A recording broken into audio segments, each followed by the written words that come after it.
वासुदेवाय। ओम नमो भगवते वासुदेवाय।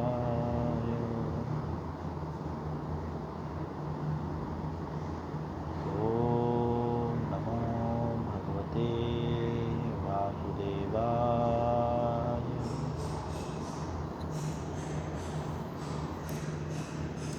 भगवद गीता अध्याय 5वां श्लोक जो है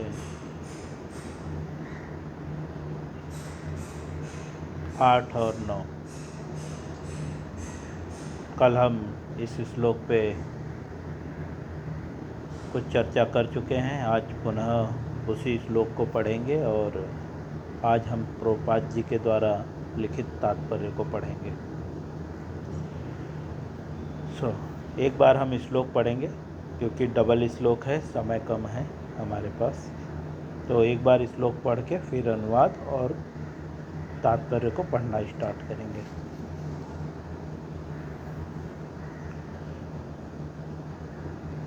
पांचवा अध्याय 8वां और 9वां श्लोक।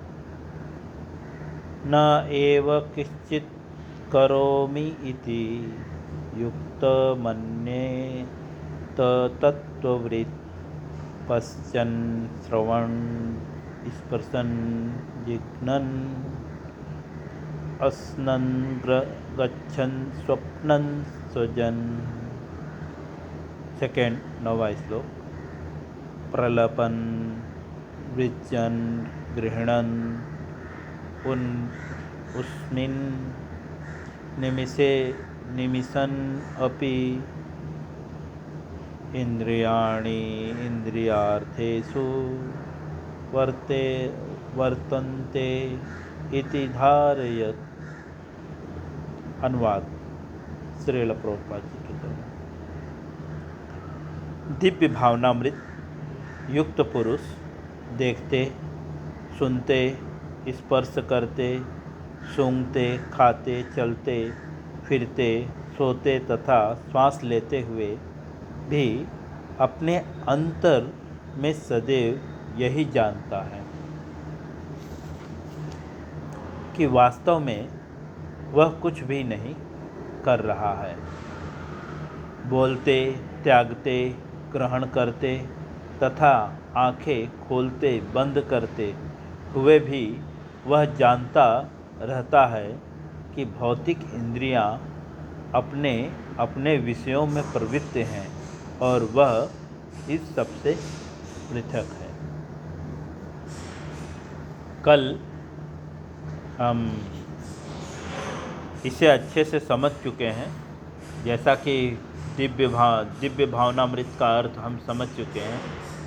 दिव्य का जब भी अर्थ प्रयोग किया जा रहा है तो प्रभुपाद जी जो है भगवद गीता के 4 अध्याय के 38वें श्लोक में जो है तात्पर्य में पहले ही लाइन में लिखते हैं कि जब भी हम दिव्य शब्द का प्रयोग करते हैं तो इसका तात्पर्य है आध्यात्मिक ज्ञान या आध्यात्मिक। वहाँ पे दिव्य ज्ञान के विषय में बात हुई है। तो दिव्य और ज्ञान, ज्ञान का मतलब ज्ञान और दिव्य मतलब आध्यात्मिक। तो जब भी दिव्य या दिव्य ज्ञान शब्द का प्रयोग किया जा रहा है तो वह आध्यात्मिक या आध्यात्मिक ज्ञान है। ठीक है। तो यहाँ पे बता रहे हैं दिव्य भावनामृत में युक्त पुरुष, जो अर्थात दिव्य भावनामृत अर्थात जो दिव्य स्तर पे उठा हुआ है, समझे, ऐसा व्यक्ति। दिव्य अर्थात आध्यात्मिक, जैसा कि अर्जुन जो है अर्जुन जो है दूसरे अध्याय के 54 श्लोक में पूछता है, जो आध्यात्मिक चेतना में लीन है। यह भावनामृत अर्थात जो प्रत्येक कार्य जो है वो सोच के कर रहा है। लीन मतलब वो उसके सिवा और कुछ भी नहीं सोचता, समझे। जैसे कि सामाजिक दृष्टिकोण से हम शब्दों का प्रयोग करते हैं कि उसमें एकदम लीन हो गया है क्या, मतलब उसमें एकदम खो गए हो क्या, समझे। तो जो दिव्य चेतना में, मतलब पूरी तरह से सिर्फ आध्यात्मिक कार्यों में ही खो गया हो, उसे दिव्य भावनामृत कहते हैं। ऐसा जो पुरुष है वो क्या सोचता है? सुनते हुए, स्पर्श करते हुए, सूंघने में, खाते, चलते फिरते, सोते और श्वास लेते हुए भी जो है वह सदैव यह जानता रहता है। क्या जानता रहता है? कि वास्तव में वह कुछ भी नहीं कर रहा है। यहाँ तक कि भगवान बोलते हैं श्वास लेते हुए भी वो ये नहीं सोचता कि मैं श्वास ले रहा हूँ, वो क्या सोचता है? मैं कुछ भी नहीं कर रहा हूँ। समझे। आगे और स्पष्ट करते हैं, बोलते, त्यागते, ग्रहण करते तथा आंखें खोलते बंद करते। देखो कितना सूक्ष्म तरह से, पलक भी जो झपा रहा है वो उसे भी सोचता है कि मैं नहीं कर रहा हूँ। वो क्या सोचता है? भौतिक इंद्रियां जो है अपने अपने विषयों में प्रवृत्त हैं, लेकिन मैं इन सब से पृथक हूँ और वह इन सब से पृथक है। वो ऐसा सोचता है कि भौतिक इंद्रियां जो कार्य कर रही हैं हम उससे पृथक हैं। अब हम तात्पर्य में प्रवेश करेंगे। तात्पर्य श्रील प्रभुपाद जी के द्वारा। क्योंकि कृष्ण भावनामृत व्यक्ति का जीवन शुद्ध होता है। प्रभुपाद जी बता रहे हैं अब क्योंकि कृष्ण भावनामृत अर्थात जो भावना, अर्थात जो हम जैसे कि कभी मार्केटिंग करने जाते हैं तो कोई पूछते हैं तुम क्या भाव से ले रहे हो, मतलब वैल्यू, जो जिसके जीवन का एक ही वैल्यू है, भगवान कृष्ण, और कुछ भी वैल्यू नहीं है, सब वैल्यू लेस है। वो जो प्रत्येक कार्य करता है वो किसके लिए करता है? कृष्ण के लिए। तो कृष्ण भावनामृत व्यक्ति जो है उसका जीवन शुद्ध होता है। क्यों शुद्ध होता है? भगवत गीता के 3 अध्याय के 9वें श्लोक में बताया गया है। क्योंकि वो भगवान विष्णु की प्रसन्नता के लिए कार्य करता है, इसीलिए कर्म बंधन उस पर नहीं लगता। क्योंकि हमारी अशुद्धता का कारण क्या है? कर्म बंधन, निजीरेंद्र तित्वांछा। समझे, इसी से पाप क्रिएट होता है। लेकिन जो भक्त है, ऊपर जैसा बताया गया हुआ है, वो कुछ भी स्वयं के लिए नहीं करता। पिछले श्लोक में भी हम पढ़ चुके हैं। तो इस कारण से वो शुद्ध होता है। फलतः उसे निकट तथा दूरस्थ 5 कारणों जैसा कि कर्ता, कर्म, अधिष्ठान, प्रयास तथा भाग्य पर निर्भर किसी कार्य से कुछ भी लेना देना नहीं रहता। प्रभुपाद जी बोल रहे हैं क्योंकि कृष्ण भावना भावित व्यक्ति जो है, जो भगवान कृष्ण का भक्त है, वह पूरी तरह से शुद्ध होता है। फलतः बोलते हैं कि उसे जो है किसी कार्य से जो है कुछ लेना देना नहीं रहता, जिसमें 2 प्रकार के कार्य होते हैं, एक दूरस्थ और एक निकट। ठीक है। जैसे कि कर्ता, वो स्वयं को कर्ता नहीं मानता।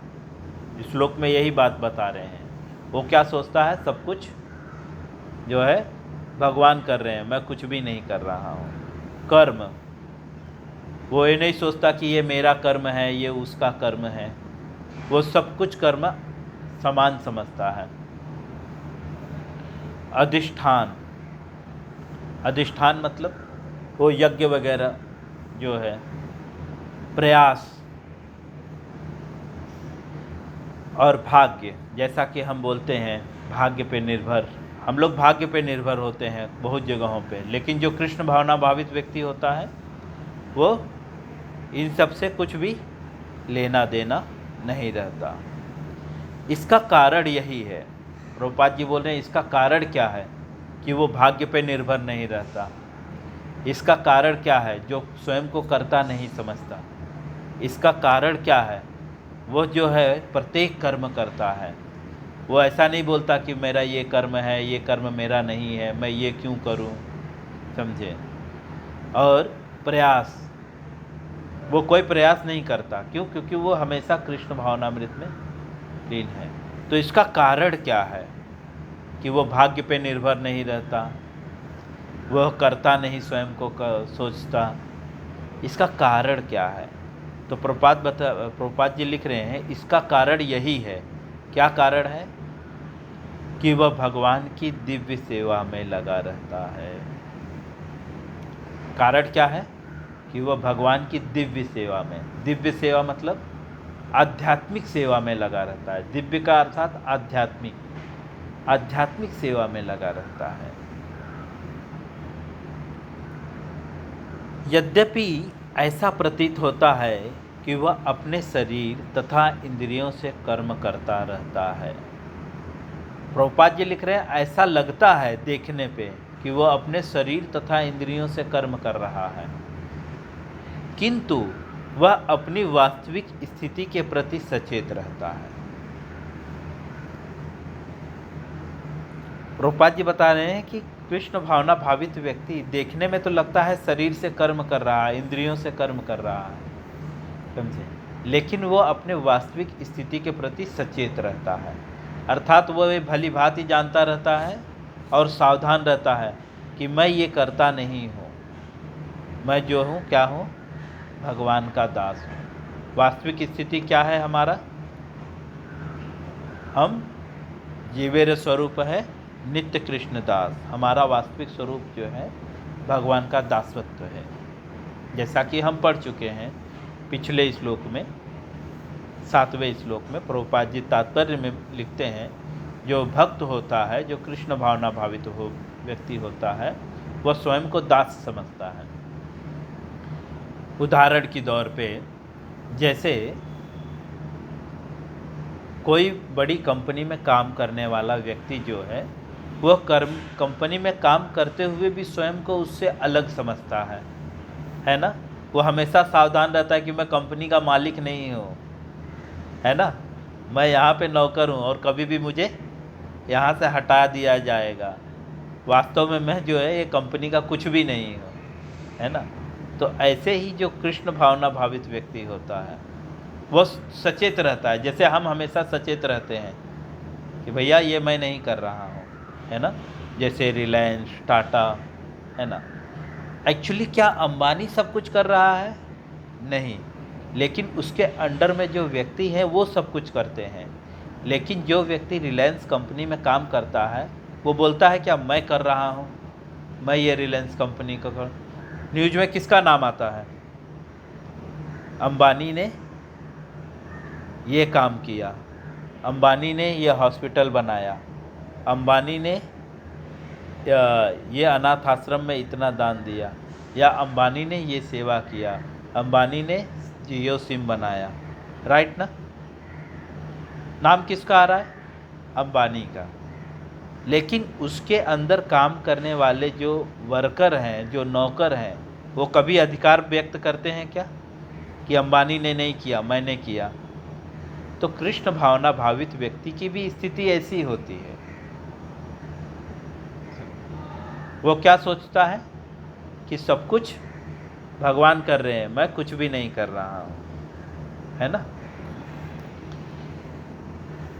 आगे, और वह अपने वास्तविक स्थिति से सचेत रहता है, जो कि आध्यात्मिक व्यवस्था है। भौतिक चेतना में इंद्रियां इंद्रिय तृप्ति में लगी रहती हैं। प्रभुपाद जी बता रहे हैं कि भौतिक चेतना में इंद्रियां जो है इंद्रिय तृप्ति में लगी रहती हैं। अर्थात जो आध्यात्मिक चेतना, जैसे कि यहाँ पे इसके पहले लाइन में बताया गया है, क्योंकि इसका कारण क्या है कि वो कर्ता स्वयं को नहीं समझता, क्योंकि भगवान की दिव्य सेवा में लगा रहता है, इसलिए वो स्वयं को कर्ता नहीं समझता। अर्थात दिव्य अर्थात आध्यात्मिक। तो अभी उसका उल्टा बोल रहे हैं। आध्यात्मिक का उल्टा क्या है? भौतिक। तो जो भौतिक चेतना वाला व्यक्ति है उसकी इंद्रियां जो है इंद्रिय तृप्ति में लगी हुई रहती है। इंद्रिय तृप्ति अर्थात सेल्फ सेंस ग्रेटिफिकेशन, अपनी इच्छाओं की पूर्ति में लगा रहता है। लेकिन जो भक्त होता है वो किसकी इच्छा की पूर्ति के लिए? कृष्ण की इच्छा पूर्ति के लिए लगा रहता है। और भगवान की इच्छा पूर्ति करते हुए कभी नहीं सोचता कि मैं कर रहा हूँ। जैसे कि रिलायंस कंपनी में काम करने वाला व्यक्ति जो है वो कभी ये नहीं सोचता कि मैं करता हूँ। वो क्या सोचता है? कंपनी कर रही है ना। रिलायंस कंपनी ने ये किया, मैंने नहीं कुछ किया, ठीक है। और मैं क्या हूँ उसमें? एक वर्कर हूँ। वो अपनी वास्तविक स्थिति जानता है, मैं दास हूँ इस कंपनी का, मैं मालिक नहीं हूँ, है ना। इसी तरह से कृष्ण भावना भावित व्यक्ति, अभी उसी कंपनी की जगह पे भगवान को ला दीजिए और हमारी स्थिति वैसी होनी चाहिए। तो यहाँ पे बता रहे हैं जो भौतिकवादी जो हैं, जो भौतिक चेतना में व्यक्ति हैं, उसकी इंद्रियां जो हैं इंद्रिय तृप्ति में लगी रहती हैं। किंतु जो कृष्ण भावना भावित, कृष्ण भावनामृत में वे कृष्ण की इंद्रियों की तुष्टि में लगी रहती हैं। प्रभुपाद जी बता रहे हैं जो कृष्ण भावना मृत व्यक्ति है उसकी इंद्रियां जो है कृष्ण की इंद्रिय तृप्ति में लगी रहती हैं, जैसा कि अभी मैंने आपको बताया। आगे, भले ही वह ऊपर से भौतिक कार्यों में लगा हुआ दिखाई पड़े।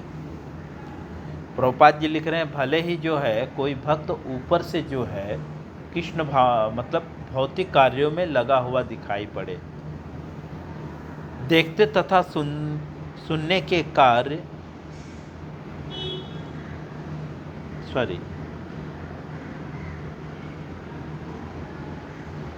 किंतु कृष्ण भावना मृत में वे कृष्ण की इंद्रिय तृप्ति के लिए इंद्रिय तृप्ति में लगी रहती हैं। अतः कृष्ण भावना भावित व्यक्ति सदा मुक्त रहता है। एक लाइन छूट गया था। प्रभुपाद जी बोलते हैं कि क्योंकि जो भक्त है, जो कृष्ण भावना भावित व्यक्ति है, उसकी इंद्रियां सदैव भगवान की इंद्रियों की तुष्टि में लगी रहती है, इस कारण से वह मुक्त रहता है। जैसा कि भगवद गीता के 3 अध्याय के 9वें श्लोक में बताते हैं कि अगर हम भगवान विष्णु की प्रसन्नता के लिए कार्य करेंगे तो सदैव मुक्त रहेंगे। अगर हम भगवान की प्रसन्नता के लिए कार्य नहीं करेंगे तो बंधन में रहेंगे। और ये भौतिक बंधन ही जो है हमारे पाप का कारण है, ठीक है। और पाप कारण से ही जो है हमें इस संसार में हमारा अस्तित्व है, अर्थात हमें इस संसार में जन्म लेना पड़ रहा है। जब हम पाप कर्मों से मुक्त हो जाएंगे तो इस संसार में जन्म नहीं लेंगे। तो क्या इस संसार में जन्म ना लेने से फ़ायदा क्या है, या इस संसार में जन्म लेने से नुकसान क्या है? तो इस संसार में जन्म लेने से तो सबको पता है, न चाह के भी दुख झेलना पड़ रहा है ना। हम चाहते बीमारी हो जाए तो भी बीमार हो रहे हैं, हम चाहते हैं बूढ़े हो जाएं तो भी नहीं, तो भी बूढ़े हो रहे हैं, है ना। हम चाहते हैं हमारा कमर दर्द करे, नहीं, तो भी कमर दर्द हो रहा है ना। हम न चाह के भी गधा मजूरी कर रहे हैं। ये संसार का नेचर है, समझे। तो जो मुक्त जीव होता है वो इस संसार में नहीं जन्म लेता, जैसा कि भगवद गीता के 4 अध्याय के 9वें श्लोक में भगवान बताते हैं, जन्म कर्म चमे दिव्यम मेव योवरेति तत्वतः त्यक्त्वा देहम पुनर्जन्मम नेति मामेति सो अर्जुन। हे अर्जुन, जो मेरे जन्म कर्म को समझ जाता है वो मुक्त हो जाता है। मुक्त का अर्थात वो इस संसार को छोड़ने के बाद पुनः इस संसार में दोबारा जन्म नहीं लेता। तो कहाँ जन्म लेता है? आध्यात्मिक जगत में, जहाँ पे जन्म नहीं है, जहाँ पे मृत्यु नहीं है, जहाँ पे बुढ़ापा नहीं है, कमर दर्द नहीं रहेगा, सर दर्द नहीं रहेगा, चश्मे की ज़रूरत नहीं पड़ेगी, समझे? क्योंकि वहाँ पे सब कुछ दिव्य है। ओम पूर्णमदः पूर्णमिदं पूर्णात् पूर्णमुदच्यते पूर्णस्य पूर्णमादाय पूर्णमेवावशिष्यते। ईशोपनिषद में श्लोक आता है, ओम पूर्णमदः पूर्णमिदं पूर्णात् पूर्णमुदच्यते। वहाँ पे क्या है? सब कुछ पूर्ण है। लाइक दिस हमारी इंद्रियाँ पूर्ण है क्या? आँख हमारा पूर्ण है, 4 दिन अच्छे से दिखा, 4 दिन बाद जो है चश्मा लगाना पड़ा, है ना? इसका मतलब परफेक्ट नहीं है हमारी इंद्रियां, है ना? 4 दिन पहले हम 40 किलो उठाते थे, आज 4 किलो भी उठाने में कमर दर्द कर रहा है। इसका मतलब हमारी इंद्रियां अपूर्ण है ना? यहाँ तक कि हम भोग भी नहीं कर पाते, इंद्रियां भोग करने में भी असक्षम है ना? लेकिन आध्यात्मिक जगत में ओम पूर्णमदः पूर्णमिदं पूर्णात् पूर्णमुदच्यते, वहाँ पे पूर्ण है, सब कुछ पूर्ण है। भगवान से जो कुछ भी उद्भूत है वहाँ पे सब कुछ भगवान से उद्भूत है और वो सब कुछ पूर्ण है। ठीक है। लेकिन आध्यात्मिक भौतिक जगत में कुछ भी पूर्ण नहीं है, सब कुछ अपूर्ण है। कल ये मोबाइल अच्छा लग रहा है, परसों दूसरा मोबाइल आ जाएगा, ये मोबाइल बेकार हो जाएगा, है ना? अपूर्ण हो जाएगा, है ना? हम बोलेंगे इसमें ये कमी है ना? जैसे पहले फ़ोन में जो कैमरा था, हम बोलते थे ये सबसे परफेक्ट कैमरा है, सबसे बेस्ट कैमरा है। कुछ दिन बाद हम बोले ये बेस्ट नहीं है, इससे बेस्ट ये वाला है ना? और कुछ दिन बाद फिर बोलेंगे नहीं ये भी बेस्ट नहीं है, इससे बेस्ट ये वाला है। लेकिन आध्यात्मिक जगत में सब कुछ बेस्ट है, कुछ भी चेंजेस नहीं है कि आज ये परफेक्ट है कल दूसरा परफेक्ट होगा। आध्यात्मिक जगत में सब कुछ परफेक्ट है, तो ऐसे धाम में चले जाएंगे, उसे मुक्त बोलते हैं। मुक्त कैसे होंगे? क्योंकि उसका प्रत्येक कर्म कृष्ण के लिए होता है। वो कर्म तो करता है लेकिन उसका अधिकारी नहीं है। कर्मण्येवाधिकारस्ते मा फलेषु कदाचन। वह कर्म करता है, कर्मों का फलों का अधिकारी नहीं होता। वो स्वयं को क्या सोचता है? मैं कुछ भी नहीं कर रहा हूँ, सब भगवान कर रहे हैं। आगे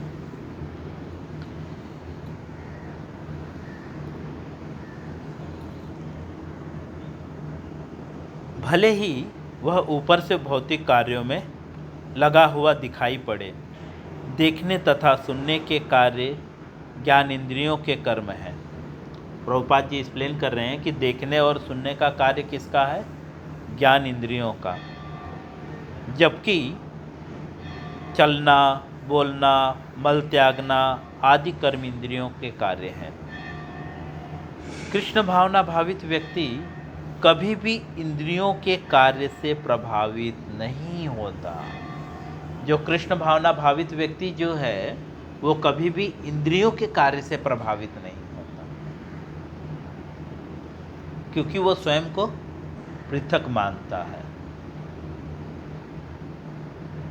इसलिए कभी भी वो इंद्रियों के कार्य से प्रभावित नहीं होता। हम तो आंखों के कार्य से प्रभावित होते हैं, है ना? नाक के कार्य से प्रभावित हो, जैसे नाक का कान सूंघना है, लेकिन कभी हम गलत चीज़ सूंघ लेते तो बोलते ए क्या है, तुरंत हम प्रभावित हो जाते हैं, बुरा लगता है हमें। कान के कार्य से हम प्रभावित होते हैं। कोई अगर कड़वे वचन बोल देता है तो हम बोलते हैं अरे ये मुझे कड़वे वचन बोल रहा है, गाली दे रहा है। लेकिन जो कृष्ण भावना भावित व्यक्ति होता है वह इससे प्रभावित नहीं होता। कृष्ण भावना भावित व्यक्ति कभी भी इंद्रियों के कार्यों से प्रभावित नहीं होता। वह भगवत सेवा के अतिरिक्त दूसरा कार्य नहीं कर सकता। जो कृष्ण भावना भावित व्यक्ति है वह भगवान की सेवा के अतिरिक्त और कुछ भी कार्य नहीं कर सकता, क्योंकि उसे ज्ञात है। क्या ज्ञात है? कि वह भगवान का शाश्वत दास है। जो कृष्ण भावना भावित व्यक्ति है उसे पूरी तरह से ज्ञान होता है, पता होता है कि मैं क्या हूँ? कृष्ण का दास हूँ। इसलिए जो है वो भगवान की सेवा के अतिरिक्त और कुछ भी नहीं सोचता। इस तरह से प्रभुपाद जी भगवद गीता के 5वें अध्याय के 8वें और 9वें श्लोक का तात्पर्य पूर्ण करते हैं। हरे कृष्ण। इससे संबंधित किसी का कोई प्रश्न है?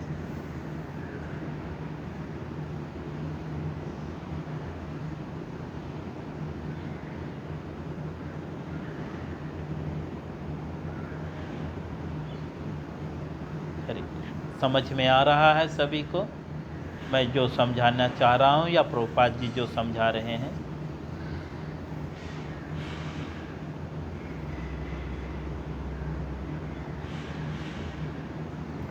कुछ दिनों में मेरी इच्छा है रात को सोने से पहले कृष्णा बुक पढ़ें।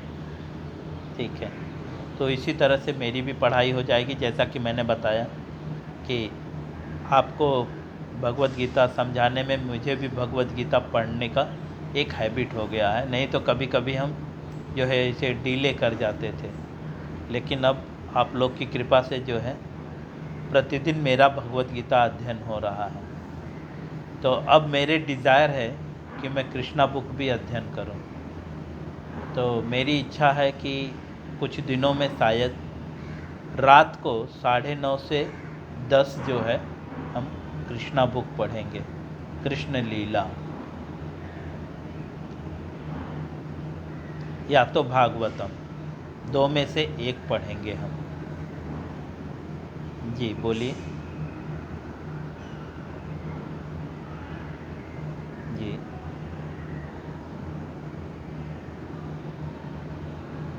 या जी जी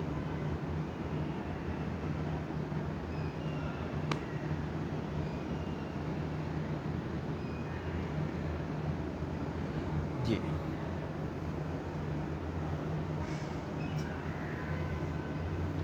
तो आप लोग मुझे बताइएगा कि भगवत कृष्णा बुक पढ़ा जाए शाम को या भागवतम पढ़ा जाए। दो में से एक हम पढ़ेंगे। शाम को हम लोग 9:30 से 10 जो है या तो कृष्णा बुक पढ़ेंगे या तो भागवतम पढ़ेंगे। तो अभी मैं डिसाइड नहीं किया हूँ, कुछ दिनों में जो है स्टार्ट करेंगे।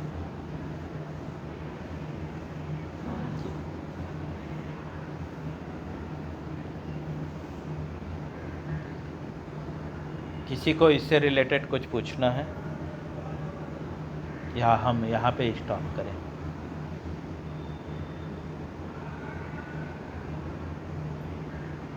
ठीक है, हम यहाँ पे स्टॉप करते हैं। सभी से रिक्वेस्ट है कि प्रयास करें वीडियो पे रहें, तो मुझे और उत्साह मिलेगा आप लोग को देख के, क्योंकि मुझे ऐसा पता चलेगा कि आप लोग सुन रहे हैं। क्योंकि मैंने बहुत लोगों को सोते हुए भी देखा है सुनते हुए। हरे कृष्णा।